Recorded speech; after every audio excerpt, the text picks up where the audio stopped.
ação movida pela jornalista Patrícia Campos Melo contra o presidente Jair Bolsonaro. Decisão que saiu agora pela manhã. O Tribunal de Justiça de São Paulo decidiu manter a condenação do presidente Jair Bolsonaro e aumentar a indenização a ser paga por ele por ofender a honra da jornalista Patrícia Campos Melo, do jornal Folha de São Paulo. O placar final ficou em 4-1 a favor da jornalista e o aumento também da indenização. Era de R$20 mil, passou para R$35 mil.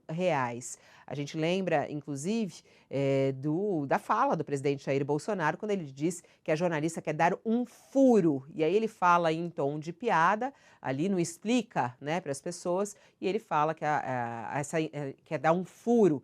E foi condenado justamente por fazer essa insinuação sexual contra a Patrícia. Isso aconteceu em fevereiro de 2020, ele utilizando esse termo para se referir ao corpo da repórter. A jornalista já se pronunciou nas redes sociais, inclusive estava vendo aqui o tweet dela agora há pouquinho, ela falando a respeito disso.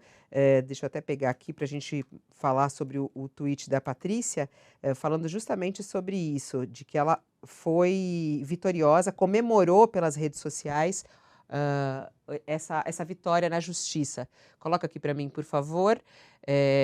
Tá aqui, deixa eu ver. Ganhamos por 4-1. O TJ de São Paulo decidiu que não é aceitável um presidente da República ofender, usando insinuação sexual, uma jornalista. Uma vitória de todas nós mulheres. Agradeço a brilhante Thaís Gasparian, que é a advogada dela, e a todos vocês pela mobilização. Sem vocês não seria possível. Para entender do ponto de vista jurídico, o que isso representa? Porque é muito interessante, a Patrícia desde o começo falou, eu vou entrar com processo, né? E justamente por ter um resultado para a imprensa e um recado em relação a isso. Como é que você analisa, Isabela, essa decisão agora 4-1? Bom, primeiro de tudo eu quero comemorar a vitória da Patrícia junto com ela, tem mais a que celebrar mesmo. Ela estava com uma advogada excelente, a Thaís Gasparian, não poderia pensar numa representação melhor para casos envolvendo liberdade de expressão e imprensa do que a Thaís. E eu vejo esse caso como uma grande conquista, evidentemente, porque a gente tem agora, né, o principal, o maior Tribunal de Justiça do Brasil e também o maior Tribunal de Justiça da América Latina condenando um presidente por um comportamento misógino, né, por uma prática misógina de insinuações sexuais contra o trabalho de uma mulher. A Patrícia, ela é uma trabalhadora que teve a sua honra ofendida, a sua competência ofendida pelo chefe maior da nação. Então, isso é muito importante que a gente tenha essa condenação, que a gente esteja falando de misoginia no judiciário brasileiro. A gente ainda não tem uma lei específica para a proibição de discursos ofensivos contra a mulher na esfera pública, a gente não tem uma proteção de gênero fora do ambiente doméstico, que é a Lei Maria da Penha. Então, isso dá indícios de que a gente vai caminhar para a construção de uma proteção legislativa específica para as mulheres que ocupam o espaço público, seja no trabalho, seja na política, seja em qualquer espaço